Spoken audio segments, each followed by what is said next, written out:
नमस्ते दोस्तों, आपके अपने ऑडियो बुक यूट्यूब चैनल पर आपका हार्दिक स्वागत है। पिछले अध्याय में हमने एक गहन यात्रा की शुरुआत की थी, जहां हमने अर्जुन के विषाद को देखा और भगवान श्री कृष्ण द्वारा प्रदान किए गए आत्मज्ञान के दिव्य प्रकाश को समझा। हमने सीखा कि हम ये नश्वर शरीर नहीं बल्कि एक अमर आत्मा है और हमें सुख दुख लाभ हानि में संभाव रहना चाहिए। ये ज्ञान हमें आंतरिक स्थिरता प्रदान करता है। लेकिन दोस्तों, ज्ञान प्राप्त कर लेना ही पर्याप्त नहीं है। जीवन एक क्रियाशील यात्रा है और हम हर पल कुछ ना कुछ कर रहे होते हैं। तो फिर इस ज्ञान का उपयोग हम अपने कर्मों में कैसे करें? क्या हमें ज्ञान प्राप्त करने के बाद कर्मों का त्याग कर देना चाहिए या उन्हें किसी विशेष तरीके से करना चाहिए? यही वो प्रश्न था जो अर्जुन के मन में उठा और यही वो प्रश्न है जो हमारे जीवन में भी अक्सर उठता है। आज हम श्रीमद् भगवद गीता के तीसरे अध्याय यानी कर्म योग में प्रवेश कर रहे हैं, जिसका मूल मंत्र है कर्म ही जीवन है, कर्म ही धर्म है। ये अध्याय हमें सिखाता है कि हम इस संसार में रहकर भी कैसे अपने कर्मों को इस तरह से करें कि वे हमें बंधन में ना डालें बल्कि मुक्ति और परम शांति की ओर ले जाएं। ये अध्याय हमारे दैनिक जीवन की हर क्रिया, हर निर्णय को एक आध्यात्मिक अभ्यास में बदल देता है। आइए इस दिव्य ज्ञान में गहराई से उतरें और समझें कि कैसे कर्म जो अक्सर हमें बांधते हैं वही हमें मुक्त भी कर सकते हैं। अर्जुन का भ्रम और कर्म की अनिवार्यता। पिछले अध्याय की पुनरावृत्ति, विषाद से आत्मज्ञान तक। पिछला अध्याय सांख्य योग अर्जुन के गहन विषाद से शुरू हुआ था। कुरुक्षेत्र के युद्ध मैदान में अपने स्वजनों, गुरुजनों और संबंधियों को सामने देखकर अर्जुन मोह और करुणा से अभिभूत हो गया था। उसने युद्ध करने से इनकार कर दिया था, ये सोचकर कि ऐसे राज्य या सुख का क्या लाभ जिसके लिए उसे अपने ही प्रियजनों का वध करना पड़े। उसने पाप और कुलक्षय के भय से अपना गांडीव धनुष त्याग दिया था। तब भगवान श्री कृष्ण ने उसे आत्मज्ञान का उपदेश दिया। उन्होंने अर्जुन को समझाया कि वो ये नश्वर शरीर नहीं बल्कि एक अमर आत्मा है। आत्मा अजर, अमर और सनातन है, जिसे न शस्त्र काट सकते हैं, न अग्नि जला सकती है, न जल भिगो सकता है, न वायु सुखा सकती है। मृत्यु केवल शरीर का परिवर्तन है, आत्मा का नहीं। श्री कृष्ण ने उसे बताया कि एक ज्ञानी पुरुष न तो जीवित के लिए शोक करता है और न ही मृत के लिए, क्योंकि वो शरीर और आत्मा के अंतर को जानता है। इस आत्मज्ञान के साथ श्री कृष्ण ने अर्जुन को अपने स्वधर्म यानी एक क्षत्रिय के रूप में अन्याय के विरुद्ध युद्ध करने के कर्तव्य का पालन करने के लिए प्रेरित किया। उन्होंने उसे कर्म योग का मूल सिद्धांत बताया। कर्मण्येव अधिकारस्ते मा फलेषु कदाचन, अर्थात तुम्हारा अधिकार केवल कर्म करने में है, उसके फल में कभी नहीं। उन्होंने अर्जुन को सुख दुख, लाभ हानि, जय पराजय में संभाव रहकर कर्म करने का उपदेश दिया। यही समत्व ही योग कहलाता है और कर्मों में कुशलता ही योग है। अर्जुन का नया संदेह, ज्ञान श्रेष्ठ या कर्म। आत्मज्ञान और कर्मयोग के सिद्धांतों को सुनने के बाद भी अर्जुन के मन में एक नया संदेह उत्पन्न हुआ। यह संदेह बहुत ही स्वाभाविक और मानवीय है और आज भी कई आध्यात्मिक साधकों के मन में उठता है। अर्जुन भगवान श्री कृष्ण से पूछता है, जायसी चेत कर्मणस्ते मता बुद्धिर जनार्दन तत्किम कर्मणि घोरे माम नियोज्यसी केशव, अर्थात हे जनार्दन, यदि आप कर्म की अपेक्षा बुद्धि को श्रेष्ठ मानते हैं तो फिर हे केशव, मुझे इस घोर कर्म युद्ध में क्यों लगाते हैं? व्यामिश्रणे वाक्यन बुद्धि मोहयसी वमे तदेकम वद निश्चित्या येन श्रेयो वहमाप्नुयाम, अर्थात आपके इन मिले जुले वचनों से मेरी बुद्धि मोहित हो रही है, अतः आप एक निश्चित बात कहिए जिससे मैं कल्याण को प्राप्त कर सकूं। अर्जुन का प्रश्न बहुत ही सीधा था। पिछले अध्याय में श्री कृष्ण ने सांख्य बुद्धि, आत्मज्ञान और योग बुद्धि, कर्मयोग की बात की थी और ज्ञान को श्रेष्ठ बताया था, लेकिन साथ ही वो उसे युद्ध जैसे घोर कर्म, हिंसक और कठिन कर्म में प्रवृत्त होने के लिए भी कह रहे थे। अर्जुन को ऐसा लग रहा था कि श्री कृष्ण के वचन विरोधाभासी हैं। एक तरफ वे ज्ञान की श्रेष्ठता बता रहे थे, दूसरी तरफ कर्म करने पर जोर दे रहे थे। वे भ्रमित था कि क्या उसे ज्ञान मार्ग, कर्मों का त्याग करके ध्यान और चिंतन अपनाना चाहिए या कर्म मार्ग, अपने कर्तव्यों का पालन करना चाहिए।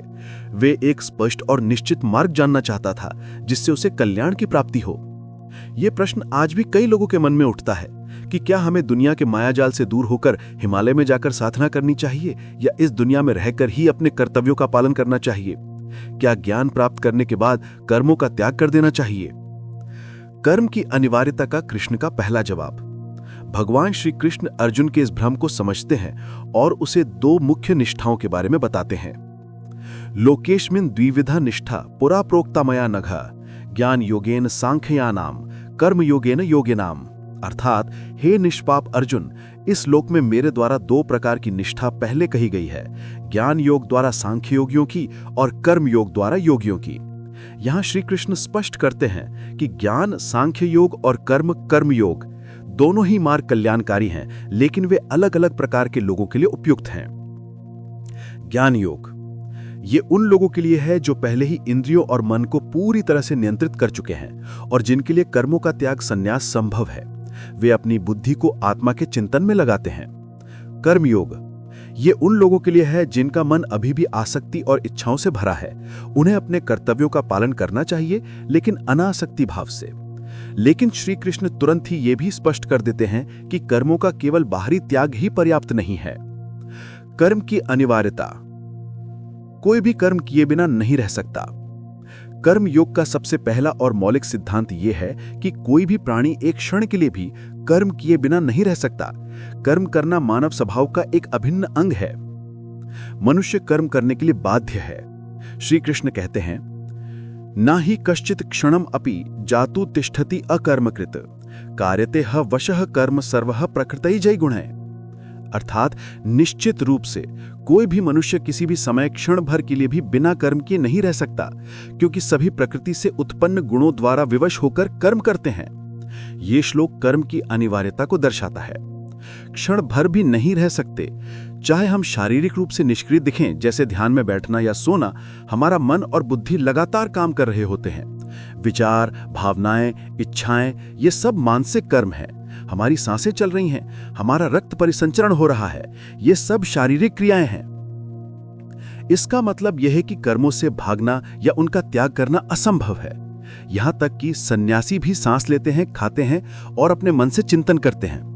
तो प्रश्न ये नहीं है कि कर्म करें या ना करें, बल्कि कर्म कैसे करें ताकि वे बंधन ना बने। कर्मेंद्रियों को रोककर मन से विषयों का चिंतन करना पाखंड। श्री कृष्ण उन लोगों को मिथ्याचारी या पाखंडी कहते हैं जो बाहरी रूप से तो कर्मों का त्याग करते हैं, लेकिन मन से लगातार विषयों का चिंतन करते रहते हैं। कर्मेंद्रियाणि संयम्य या आस्ते मनसा स्मरन्, इंद्रियार्थान विमूढ़ात्मा मिथ्याचारः स उच्यते। अर्थात, जो मूढ़ बुद्धि पुरुष सभी कर्मेंद्रियों को हठ पूर्वक रोककर मन से इंद्रिय विषयों का चिंतन करता रहता है, वह मिथ्याचारी पाखंडी कहलाता है। यह श्लोक एक बहुत ही महत्वपूर्ण चेतावनी है। सच्चा त्याग या संन्यास बाहरी दिखावे में नहीं है, बल्कि आंतरिक मन की शुद्धि में है। कर्मेंद्रियां हाथ, पैर, वाणी, गुदा, जनन इंद्रियां, ये वे इंद्रियां हैं जिनसे हम भौतिक कर्म करते हैं। मनसा स्मरण, मन से लगातार विषयों का चिंतन करना। मिथ्याचारी, झूठा आचरण करने वाला, पाखंडी। कल्पना कीजिए, एक व्यक्ति जो कहता है कि उसने दुनिया का त्याग कर दिया है, लेकिन उसका मन लगातार धन, यश, सुख भोग या अन्य सांसारिक इच्छाओं के बारे में सोचता रहता है। वह शारीरिक रूप से तो निष्क्रिय है, लेकिन मानसिक रूप से वह पूरी तरह से आसक्ति में लिप्त है। ऐसा व्यक्ति कभी शांति प्राप्त नहीं कर सकता, क्योंकि उसका आंतरिक संघर्ष समाप्त नहीं हुआ है। यह हमें सिखाता है कि सच्ची शुद्धि आंतरिक होती है। हमें केवल बाहरी रूप से धार्मिक या त्यागी दिखने का प्रयास नहीं करना चाहिए, बल्कि अपने मन को शुद्ध करने पर ध्यान केंद्रित करना चाहिए। आसक्ति रहित होकर कर्म करना ही श्रेष्ठ। इसके विपरीत श्री कृष्ण सच्चा कर्म योग बताते हैं। यस्त्विन्द्रियाणि मनसा नियम्यारभते अर्जुन, कर्मेन्द्रियैः कर्मयोगमसक्तः स विशिष्यते। अर्थात, हे अर्जुन, जो पुरुष मन से इंद्रियों को वश में करके अनासक्त होकर कर्मेंद्रियों द्वारा कर्मयोग का आचरण करता है, वही श्रेष्ठ है। यह सच्चा कर्मयोगी है। मन से इंद्रियों को वश में करना यह महत्वपूर्ण है। इंद्रियों को हठपूर्वक रोकने के बजाय मन को नियंत्रित करके इंद्रियों को वश में करना। अनासक्त होकर कर्मेंद्रियों द्वारा कर्म करना, अपने कर्तव्यों का पालन करना लेकिन उसके फल के प्रति आसक्त न रहना। कर्म करना लेकिन मैं कर रहा हूं या मुझे यह फल चाहिए, इस भावना से मुक्त रहना। यह हमें सिखाता है कि हमें दुनिया से भागने की आवश्यकता नहीं है। हम इस दुनिया में रहकर भी अपने कर्तव्यों का पालन कर सकते हैं, धन कमा सकते हैं, रिश्ते निभा सकते हैं, लेकिन आसक्ति और अहंकार से मुक्त होकर। यही हमें आंतरिक स्वतंत्रता प्रदान करता है। नियत कर्म, स्वधर्म और यज्ञ का सिद्धांत। कर्मयोग का एक और महत्वपूर्ण पहलू है नियत कर्मों का महत्व और यज्ञ की अवधारणा। नियत कर्मों का महत्व। श्री कृष्ण कहते हैं, नियतम कुरु कर्म त्वम कर्म ज्यायो हि कर्मणः शरीर यात्रा पीचते न प्रसिद्धेद अकर्मणः।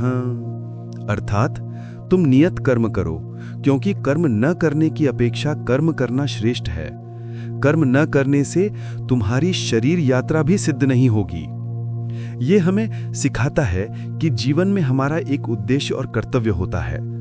हमें अपने कर्तव्यों से भागना नहीं चाहिए, क्योंकि वे हमें जीवन में आगे बढ़ने के लिए प्रेरित करते हैं। यज्ञार्थ कर्म बंधन से मुक्ति का मार्ग। अब श्री कृष्ण कर्मों के बंधन और उनसे मुक्ति का रास्ता बताते हैं। यज्ञार्थात् कर्मणोऽन्यत्र लोको यम कर्म बंधनः तदर्थम कर्म कौन्तेय मुक्त संगः समाचर। अर्थात यज्ञ के निमित्त किए गए कर्मों के अतिरिक्त अन्य कर्मों में यह लोक कर्मों से बंधा रहता है। इसलिए हे कुंती पुत्र, आसक्ति रहित होकर यज्ञ के लिए ही कर्मों का भली भांति आचरण कर। यह कर्मयोग का केंद्रीय सिद्धांत है। कर्म बंधनः, हम अपने कर्मों के फल से बंधते हैं। जब हम फल की इच्छा से कर्म करते हैं तो हमें उस फल को भोगने के लिए बार बार जन्म लेना पड़ता है। यज्ञार्थ कर्म, कर्मों को यज्ञ के रूप में करना। यज्ञ का अर्थ केवल अग्नि में आहुति देना नहीं, बल्कि त्याग और सेवा का भाव है। देव पूजा, देवताओं को संतुष्ट करना, प्रकृति के नियमों का पालन करना। समाज सेवा, दूसरों के कल्याण के लिए काम करना। प्रकृति का नोषण, पर्यावरण की रक्षा करना। अपने कर्तव्य का पालन करना, बिना स्वार्थ के अपना काम करना। जब हम अपने कर्मों को यज्ञ के रूप में यानी निस्वार्थ भाव से दूसरों के कल्याण के लिए या परमात्मा को अर्पित करते हुए करते हैं, तो वे कर्म हमें बांधते नहीं बल्कि मुक्त करते हैं। हम उस कर्म के फल के प्रति आसक्त नहीं रहते, इसलिए हम उसके बंधन में नहीं फंसते। प्रजापति ब्रह्मा द्वारा सृष्टि और यज्ञ का महत्व। श्री कृष्ण सृष्टि के आरंभिक काल से ही यज्ञ की परंपरा का वर्णन करते हैं। सह यज्ञाः प्रजा सृष्ट्वा पुरोवाच प्रजापतिः अनेन प्रसविष्वध्वम् एष वोस्तु इष्ट कामधुक्।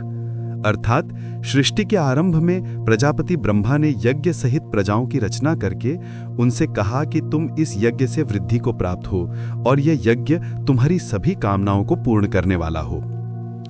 देवान् भावयतानेन ते देवा भावयन्तु वः परस्परं भावयन्तः श्रेय परमवाप्स्यथ।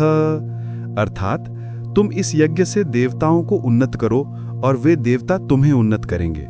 इस प्रकार एक दूसरे को उन्नत करते हुए तुम परम कल्याण को प्राप्त करोगे। इष्टान भोगान ही वो देवा दास्यन्ते यज्ञ भाविताः तैर्दत्तान प्रदायेभ्यः यो भुङ्क्तेस्तेन एव सः।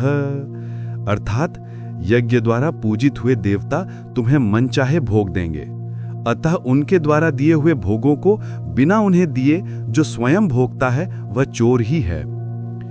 यज्ञ शिष्ट आशिनः संतो मुच्यन्ते सर्व किल्बिषैः भुञ्जन्ते ते त्व अघम पापाः ये पचन्त्यात्मतारणात्। अर्थात यज्ञ के बचे हुए अन्न को खाने वाले श्रेष्ठ पुरुष सभी पापों से मुक्त हो जाते हैं। जो पापी केवल अपने लिए ही पकाते हैं वे तो पाप को ही खाते हैं। ये हमें सिखाता है कि हमें अपने जीवन में देने के भाव को अपनाना चाहिए। हमें केवल उपभोग करने वाला नहीं बनना चाहिए, बल्कि प्रकृति और समाज को लौटाने वाला भी बनना चाहिए। यही सच्ची धार्मिकता और जिम्मेदारी है। कर्म चक्र का सिद्धांत। श्री कृष्ण कर्म चक्र की एक विस्तृत व्याख्या करते हैं, जो ये दर्शाता है कि कैसे पूरी सृष्टि एक दूसरे से जुड़ी हुई है और कर्म के नियमों पर आधारित है। अन्नाद भवन्ति भूतानि पर्जन्यादन्न संभवः, यज्ञाद भवति पर्जन्यो यज्ञः कर्म समुद्भवः। अर्थात सभी प्राणी अन्न से उत्पन्न होते हैं। अन्न की उत्पत्ति वर्षा से होती है, वर्षा यज्ञ से होती है और यज्ञ कर्म से उत्पन्न होता है। कर्म ब्रह्मोद्भवम विद्धि ब्रह्माक्षर समुद्भवम, तस्मात् सर्वगतम ब्रह्म नित्यम यज्ञ प्रतिष्ठितम। अर्थात तुम कर्म को वेद से उत्पन्न हुआ जानो और वेद को अविनाशी परमात्मा से उत्पन्न हुआ जानो। अतः सर्वव्यापी ब्रह्म सदा यज्ञ में स्थित है। एवं प्रवर्तितम चक्रम नानुवर्तयति यह अघायुरिंद्रिया रामो मोघम पार्थ स जीवति। अर्थात हे पार्थ, जो इस प्रकार प्रवृत्त किए गए सृष्टि चक्र के अनुसार नहीं चलता, वह इंद्रियों में रमण करने वाला पापी पुरुष व्यर्थ ही जीता है। ये कर्म चक्र इस प्रकार है। 1. प्राणी अन्न से उत्पन्न होते हैं। जीवित रहने के लिए भोजन आवश्यक है। 2. अन्न वर्षा से होती है। अच्छी फसल के लिए वर्षा आवश्यक है। 3. वर्षा यज्ञ से होती है। यज्ञ निस्वार्थ कर्म प्रकृति का संतुलन से देवता प्रसन्न होकर वर्षा करते हैं। 4. यज्ञ कर्म से उत्पन्न होता है। यज्ञ करने के लिए कर्म करना पड़ता है। 5. कर्म वेद से उत्पन्न होता है। वेद दिव्य ज्ञान कर्म के नियम बताते हैं। 6. वेद अविनाशी ब्रह्म से उत्पन्न हुआ है। ब्रह्म परमात्मा ही सभी ज्ञान का स्रोत है। इस प्रकार ये पूरा चक्र परमात्मा से शुरू होकर वापस परमात्मा में समाप्त होता है और कर्म इस पूरे चक्र का केंद्र बिंदु है। चक्र का उल्लंघन करने वाला जो व्यक्ति इस सृष्टि चक्र के नियमों का पालन नहीं करता, जो केवल अपनी इंद्रियों के सुख के लिए जीता है और समाज या प्रकृति के प्रति अपने कर्तव्यों को नहीं निभाता, वो पापी है और उसका जीवन व्यर्थ है। ये सिद्धांत हमें सिखाता है कि हम इस सृष्टि के एक छोटे से हिस्से हैं और हमारा अस्तित्व दूसरों पर निर्भर करता है। हमें केवल अपना स्वार्थ नहीं देखना चाहिए, बल्कि पूरे समाज और प्रकृति के कल्याण के लिए काम करना चाहिए। यही वसुदैव कुटुंबकम, पूरी पृथ्वी एक परिवार है, का सार है। दूसरा, ज्ञानी के लिए कर्म, अनासक्ति और लोक संग्रह। अब श्री कृष्ण आत्मज्ञानी व्यक्ति के कर्मों की बात करते हैं। जब कोई व्यक्ति आत्मज्ञान प्राप्त कर लेता है तो उसके लिए कर्म क्यों आवश्यक हैं? आत्मज्ञानी का कर्म। श्री कृष्ण कहते हैं कि आत्मज्ञानी पुरुष के लिए इस संसार में कोई कर्तव्य नहीं रह जाता, क्योंकि वो अपने आत्मा में ही संतुष्ट रहता है। यस्त्वात्मरतिरेव स्यात् आत्मतृप्तश्च मानवः आत्मन्येव च संतुष्टः तस्य कार्यम न विद्यते। अर्थात परंतु जो मनुष्य आत्मा में ही रमण करने वाला, आत्मा में ही तृप्त और आत्मा में ही संतुष्ट रहता है, उसके लिए कोई कर्तव्य नहीं रहता। नैव तस्य कृतेनार्तो न कृतेन इह कश्चन न चास्य सर्वभूतेषु कश्चिदर्थ व्यपाश्रयः। अर्थात उसका इस संसार में किए हुए कर्मों से कोई प्रयोजन नहीं रहता और न किए हुए कर्मों से कोई हानि होती है और न ही उसका किसी भी प्राणी पर किसी भी प्रकार के स्वार्थ के लिए आश्रय होता है। आत्मरति, आत्मतृप्त और आत्मसंतुष्ट। एक आत्मज्ञानी व्यक्ति अपनी आत्मा में ही आनंदित रहता है। उसे बाहरी वस्तुओं से कोई खुशी नहीं मिलती, कोई कर्तव्य नहीं। उसके लिए कोई सांसारिक कर्तव्य बंधनकारी नहीं रहता, क्योंकि वो कर्म फल की इच्छा से मुक्त हो जाता है। न किए से हानि नहीं। यदि वो कर्म न भी करे तो उसे कोई हानि नहीं होती, क्योंकि वो किसी फल का आकांक्षी नहीं है, किसी पर निर्भर नहीं। वह किसी भी प्राणी या वस्तु पर अपने स्वार्थ के लिए निर्भर नहीं होता। ये हमें दिखाता है कि आत्मज्ञान प्राप्त करने के बाद व्यक्ति आंतरिक रूप से मुक्त हो जाता है, लेकिन इसका अर्थ ये नहीं कि वो निष्क्रिय हो जाता है। लोक संग्रह के लिए कर्म। अब श्री कृष्ण बताते हैं कि आत्मज्ञानी पुरुष भी कर्म क्यों करता है। लोक संग्रह के लिए। तस्माद् सक्त सततम कार्यम कर्म समाचर असक्तो याचलन कर्म परमाप्नोति पुरुषः। अर्थात इसलिए तुम आसक्ति रहित होकर सदा कर्तव्य कर्मों को करो, क्योंकि आसक्ति रहित होकर कर्म करता हुआ मनुष्य परमात्मा को प्राप्त करता है। कर्मणेव ही संसिद्धिम आस्थिता जनकादयः लोक संग्रह में वापि संपश्यन कर्तुम अर्हसि। अर्थात जनक आदि राजाओं ने भी कर्म के द्वारा ही परम सिद्धि प्राप्त की है, इसलिए लोक संग्रह को देखते हुए भी तुम्हें कर्म करना चाहिए। यद्यथा चरति श्रेष्ठ तत्तद्देवे करो जनः स यत् प्रमाणम कुरुते लोकस्तदनुवर्तते।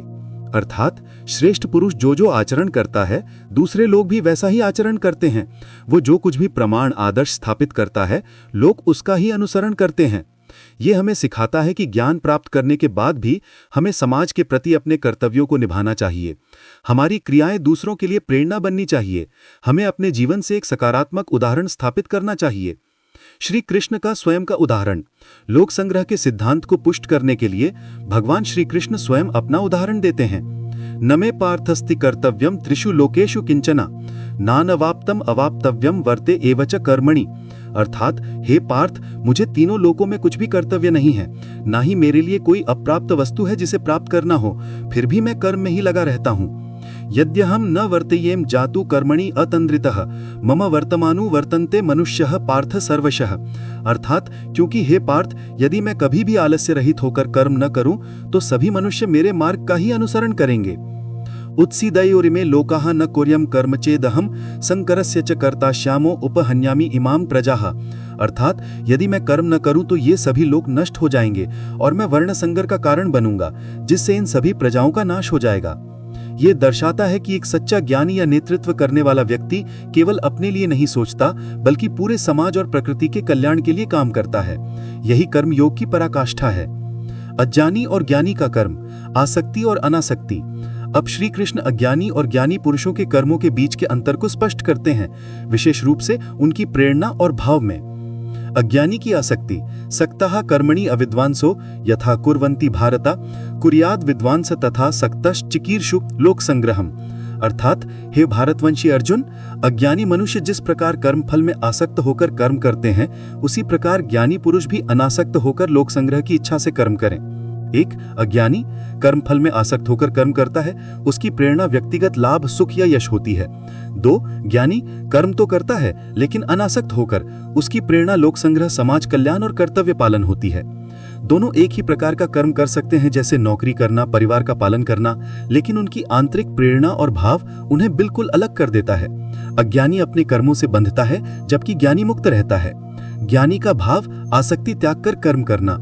श्री कृष्ण यहाँ एक महत्वपूर्ण व्यावहारिक सलाह देते हैं। न बुद्धि भेदम जनयेद अज्ञानाम कर्म संगिनाम जोशयेत सर्व कर्माणि विद्वान युक्त समाचरण। अर्थात ज्ञानी पुरुष को कर्मों में आसक्ति वाले अज्ञानियों की बुद्धि में भ्रम उत्पन्न नहीं करना चाहिए। स्वयं योग में स्थित होकर सभी कर्मों को भली भांति करता हुआ ज्ञानी, उन्हें अज्ञानियों को भी उन कर्मों में लगाना चाहिए। धीरे धीरे वे भी अनासक्ति की ओर बढ़ सकते हैं। ये हमें सिखाता है कि हमें अपने ज्ञान का उपयोग दूसरों को नीचा दिखाने या भ्रमित करने के लिए नहीं करना चाहिए, बल्कि उन्हें सही मार्ग पर चलने के लिए प्रेरित करना चाहिए, स्वयं एक उदाहरण स्थापित करके। गुणों द्वारा कर्म। अब श्री कृष्ण कर्मों के मूल कारण पर प्रकाश डालते हैं। प्रकृतेः क्रियमाणानि गुणैः कर्माणि सर्वशः अहंकार विमूढ़ात्मा कर्ताहमिति मन्यते। अर्थात सभी कर्म प्रकृति के गुणों सत्व, रजस, तमस द्वारा किए जाते हैं, फिर भी अहंकार से मोहित आत्मा मैं करता हूं ऐसा मानती है। यह श्लोक कर्मों के प्रति हमारी गलत धारणा को दूर करता है। प्रकृति के गुण। हमारे शरीर, मन और इंद्रियां प्रकृति के 3 गुणों सत्व, रजस और तमस से बने हैं। ये गुण ही हमें कर्म करने के लिए प्रेरित करते हैं। मैं करता हूं का अहंकार। अज्ञानी व्यक्ति इस सत्य को नहीं जानता और अहंकारवश यह मानता है कि मैं इन कर्मों का करता हूं। यह कर्तापन का भाव ही हमें कर्मों के बंधन में बांधता है। आत्मा साक्षी है। आत्मा वास्तव में कर्मों की कर्ता नहीं बल्कि साक्षी है। यह हमें सिखाता है कि हमें अपने कर्तापन के भाव को छोड़ना चाहिए। हमें यह समझना चाहिए कि हम प्रकृति के गुणों के अनुसार कर्म करते हैं और हमें अहंकार के बिना अपने कर्तव्यों का पालन करना चाहिए। गुण विभाग और कर्म विभाग का ज्ञान। तत्ववित्तु महाबाहो गुण कर्म विभागयोः गुणा गुणेषु वर्तन्त इति मत्वा न सज्जते। अर्थात परंतु हे महाबाहो, गुण विभाग, सत्व, रजस, तमस का कार्य और कर्म विभाग इंद्रियों द्वारा कर्म के तत्व को जानने वाला ज्ञानी गुण ही गुणों में बरत रहे हैं ऐसा समझकर उनमें आसक्त नहीं होता। गुण विभाग गुणों का कार्य, जैसे रजोगुण से क्रिया, तमोगुण से आलस्य।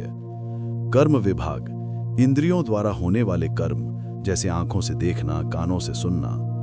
गुण ही गुणों में बरत रहे हैं। ज्ञानी ये जानता है कि इंद्रियां जो गुणों से बनी हैं, अपने विषयों जो भी गुणों से बने हैं के साथ क्रिया कर रही हैं। उदाहरण के लिए आंखें एक गुण रूप दूसरा गुण को देख रही हैं। अनासक्त इस सत्य को जानने वाला ज्ञानी इन क्रियाओं में आसक्त नहीं होता, क्योंकि वो जानता है कि यह प्रकृति का खेल है, वह स्वयं करता नहीं है। यह हमें सिखाता है कि हमें दुनिया के नाटक को एक तटस्थ दर्शक की तरह देखना चाहिए। हमें समझना चाहिए कि प्रकृति के गुण ही सब कुछ कर रहे हैं और हमें अहंकारवश यह मैं कर रहा हूं की भावना से मुक्त रहना चाहिए। काम, क्रोध और लोभ कर्म के शत्रु। अब श्री कृष्ण कर्मयोग के मार्ग में आने वाले सबसे बड़े शत्रुओं पर प्रकाश डालते हैं। काम, इच्छा, क्रोध और लोभ। आसक्ति का मूल कामना। प्रकृतेर गुण सम्मूढ़ाः सज्जन्ते गुण कर्मसु तान कृत्स्न विदो मंदान कृत्स्न विन्न विचालयेत। अर्थात प्रकृति के गुणों से मोहित मनुष्य गुणों और कर्मों में आसक्त रहते हैं। उन अल्प ज्ञान मंद बुद्धि वालों को पूर्ण ज्ञानी विचलित न करे। यहां फिर से ज्ञानी को सलाह दी जा रही है कि वह अज्ञानियों को भ्रमित न करे। अज्ञानी गुणों और कर्मों में आसक्त रहते हैं क्योंकि वह सत्य को नहीं जानते। ज्ञानी को परेशान नहीं होना चाहिए और उन्हें धीरे धीरे सही मार्ग पर लाना चाहिए। स्वधर्म श्रेष्ठ है, परधर्म भयानक। श्री कृष्ण कर्मयोग के सिद्धांत का निष्कर्ष बताते हुए कहते हैं, मयि सर्वाणि कर्माणि सन्न्यस्याध्यात्म चेतसा निराशीर निर्ममो भूत्वा युधस्व विगत ज्वरः। अर्थात अपने सभी कर्मों को मुझ में अर्पित करके अध्यात्म बुद्धि से युक्त होकर आशा रहित, ममता रहित और शोक रहित होकर युद्ध कर। यह श्लोक कर्मयोग का सार है। सभी कर्मों को मुझ में अर्पित करना, अपने सभी कर्मों को परमात्मा को समर्पित करना, अध्यात्म बुद्धि से युक्त होना, यह जानना कि हम आत्मा है, शरीर नहीं, आशा रहित, ममता रहित और शोक रहित, कर्म फल की आशा न रखना, किसी वस्तु या व्यक्ति को मेरा न मानना और किसी भी प्रकार के दुख या मोह से मुक्त रहना, युद्ध कर अपने कर्तव्य का पालन करना। ये मे मतम मिदम नित्यम अनुतिष्ठन्ति मानवाः श्रद्धावन्तो नसूयन्तो मुच्यन्ते ते अपि कर्मभिः। अर्थात जो मनुष्य श्रद्धा और असूया रहित होकर मेरे इस मत का नित्य पालन करते हैं, वे भी कर्मों के बंधन से मुक्त हो जाते हैं। ये त्वन्त्वेतदभ्यसूयन्तो नानुतिष्ठन्ति मे मतम सर्वज्ञान विमूढ़ांस्तान विद्धि नष्टान अचेतसः। अर्थात परंतु जो मेरे इस मत की निंदा करते हुए इसका पालन नहीं करते, उन सभी ज्ञान से विमूढ़ और विवेकहीन पुरुषों को नष्ट हुआ ही समझो। श्रद्धा और अनसूया रहित, भगवान के उपदेशों पर विश्वास रखना और उनकी निंदा न करना, कर्म बंधन से मुक्ति। इस मार्ग का पालन करने वाले कर्मों के बंधन से मुक्त हो जाते हैं। विवेकहीन का नाश, जो इस मार्ग का पालन नहीं करते वे नष्ट हो जाते हैं। यह हमें सिखाता है कि हमें अपने कर्तव्यों का पालन श्रद्धा और अनासक्ति से करना चाहिए और अपने कर्मों को परमात्मा को अर्पित करना चाहिए। कामना और क्रोध का उदय रजोगुण से।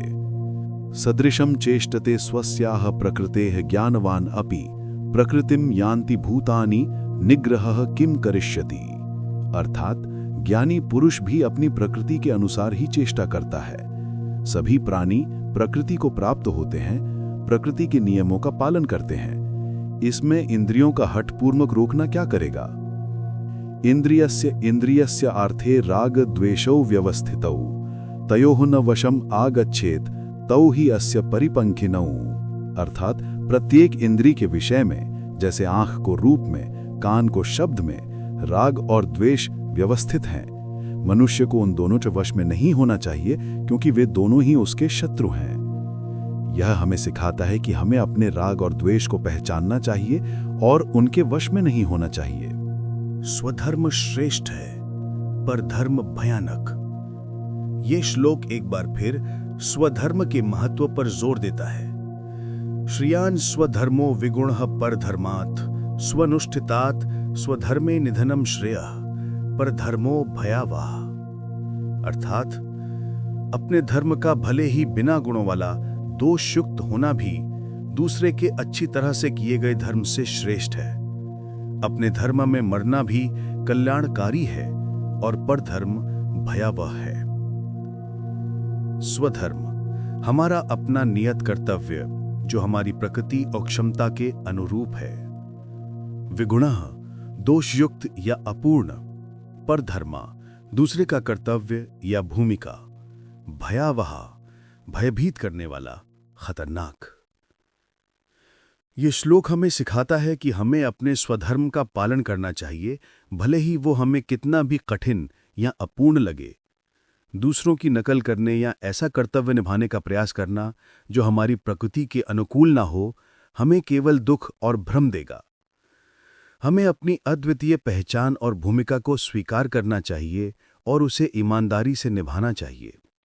उदाहरण के लिए, एक गृहस्थ को सन्यासी बनने का प्रयास नहीं करना चाहिए और एक छात्र को सैनिक बनने का प्रयास नहीं करना चाहिए जब तक कि वो उसकी प्रकृति ना हो। अर्जुन का प्रश्न, व्यक्ति पाप कर्म क्यों करता है? अर्जुन अब एक और बहुत ही महत्वपूर्ण प्रश्न पूछता है जो हर इंसान के मन में कभी ना कभी उठता है।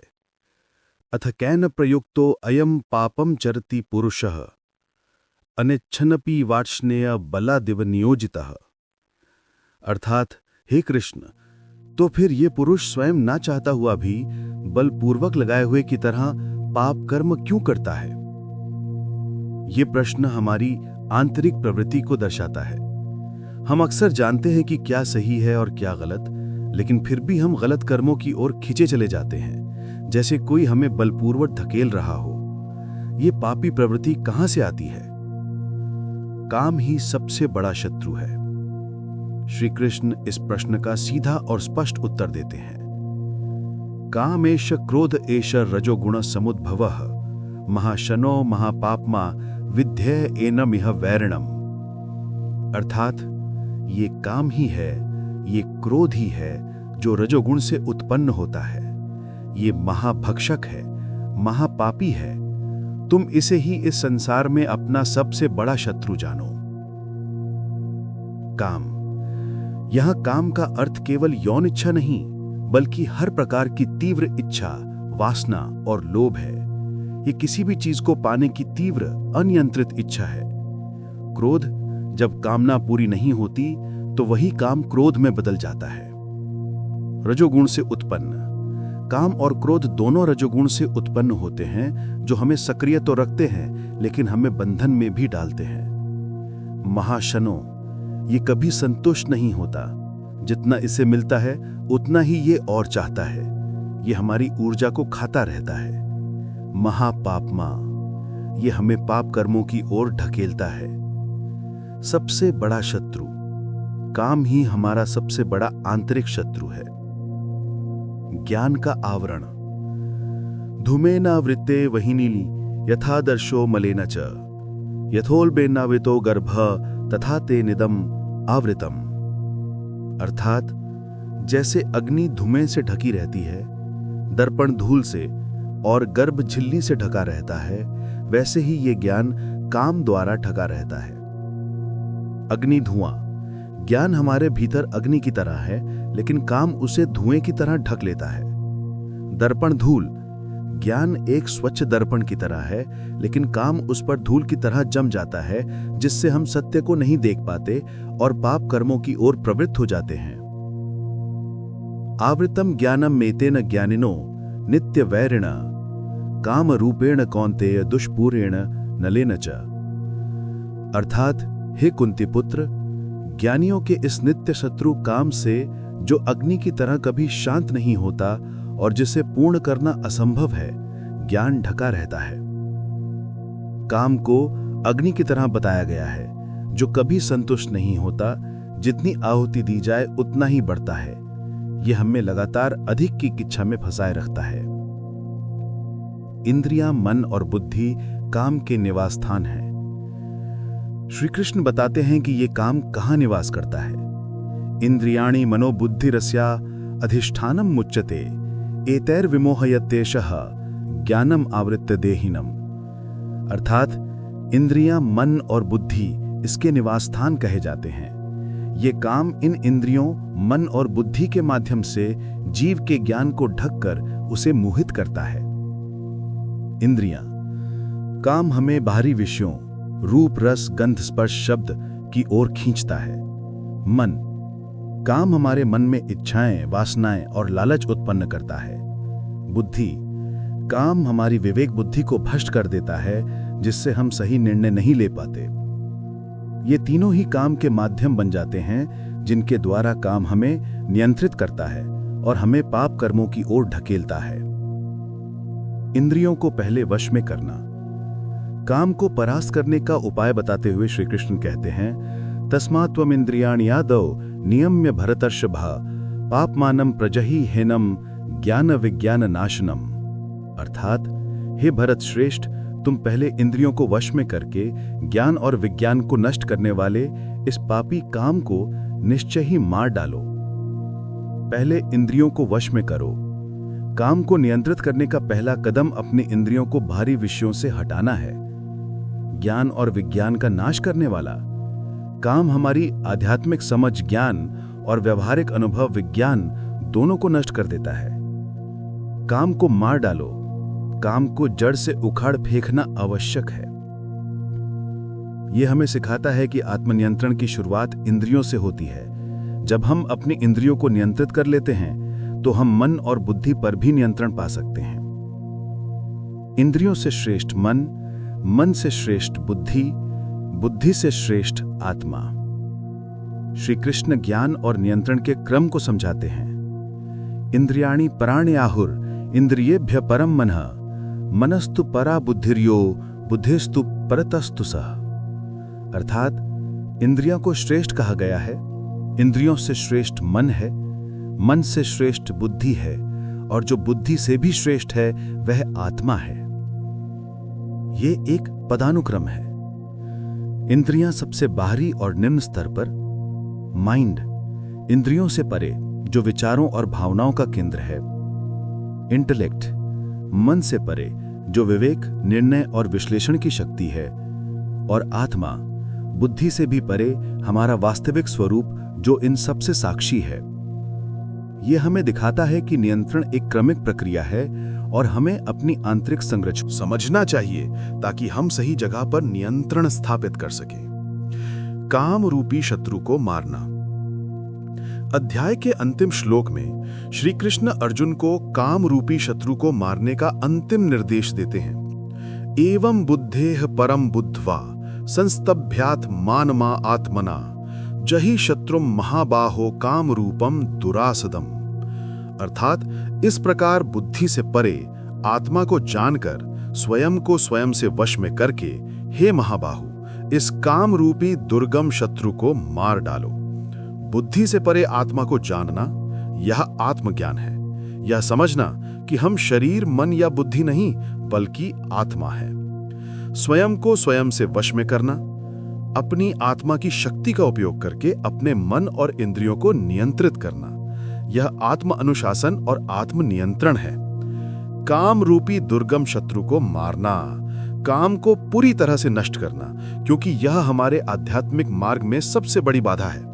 यह दुर्गम है क्योंकि इसे जीतना बहुत कठिन है, लेकिन असंभव नहीं है। यह हमें सिखाता है कि काम पर विजय प्राप्त करने के लिए आत्मज्ञान और आत्मनियंत्रण दोनों आवश्यक है।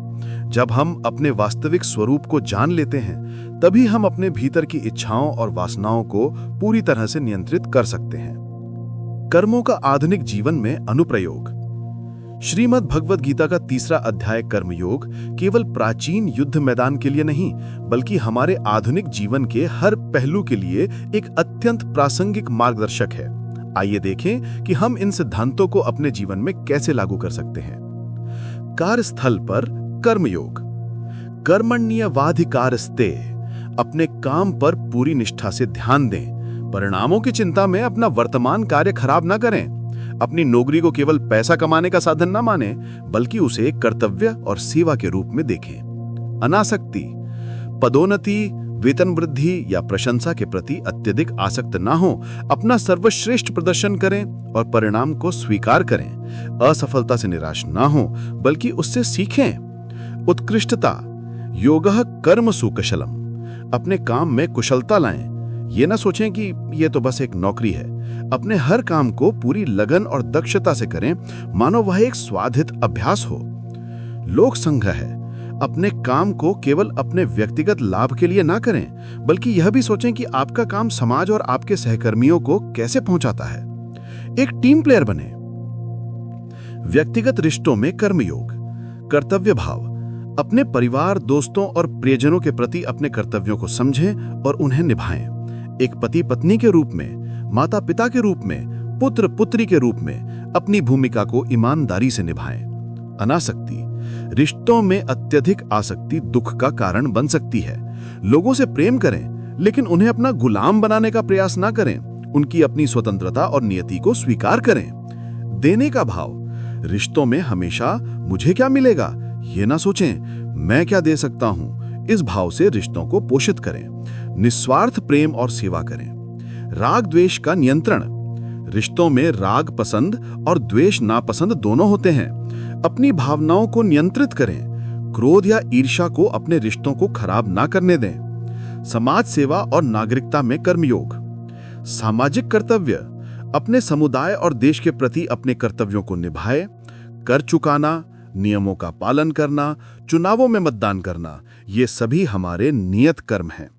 यज्ञ भाव, समाज सेवा को एक यज्ञ के रूप में देखें। पर्यावरण की रक्षा करें, जरूरतमंदों की मदद करें। ये न सोचें कि यह मेरा काम नहीं है। नेतृत्व, यदि आप एक नेतृत्व की स्थिति में हैं, तो जनक और श्री कृष्ण के उदाहरण का पालन करें। अपने स्वार्थ के लिए नहीं, बल्कि लोक संग्रह के लिए काम करें। एक उदाहरण स्थापित करें। आत्मनिशासन और आत्मविकास में कर्मयोग, इंद्रिय निग्रह, अपनी इंद्रियों को नियंत्रित करें। अत्यधिक भोजन, अत्यधिक मनोरंजन या अत्यधिक सुख भोग से बचें। अपनी ऊर्जा को सही दिशा में लगाएं। मन पर नियंत्रण, अपने मन में उठने वाली नकारात्मक इच्छाओं, क्रोध या लोभ को पहचानें और उन्हें नियंत्रित करें। पॉजिटिव थॉट्स और भावनाओं को बढ़ावा दें। बुद्धि का उपयोग करें। अपनी विवेक बुद्धि का उपयोग करके सही और गलत के बीच अंतर ढूंढें। आवेग में आकर निर्णय ना लें। काम को पहचानें और मारें। अपनी आंतरिक इच्छाओं और वासनाओं को पहचानें जो आपको पाप कर्मों की ओर धकेलती हैं। उन्हें नियंत्रित करें और उन्हें जीतने का प्रयास करें। कर्मयोग हमें सिखाता है कि हमारी हर क्रिया, चाहे वह कितनी भी छोटी क्यों ना हो, एक पूजा बन सकती है, यदि हम उसे सही भाव से करें। जब हम अपने जीवन के हर कर्म को कर्तव्य, सेवा और अनासक्ति के साथ करते हैं, तो हमारा जीवन ही एक दिव्य यज्ञ बन जाता है। यह हमें आत्मबल देता है, सकारात्मक ऊर्जा से भरता है और हमें सच्ची शांति की ओर ले जाता है। अगर आपको ये ऑडियो बुक पसंद आई हो तो कृपया हमारे चैनल को सब्सक्राइब करें, इस वीडियो को लाइक करें और अपने दोस्तों और परिवार के साथ शेयर करें। आपके विचार हमें कमेंट बॉक्स में जरूर बताएं। धन्यवाद। जय श्री कृष्ण।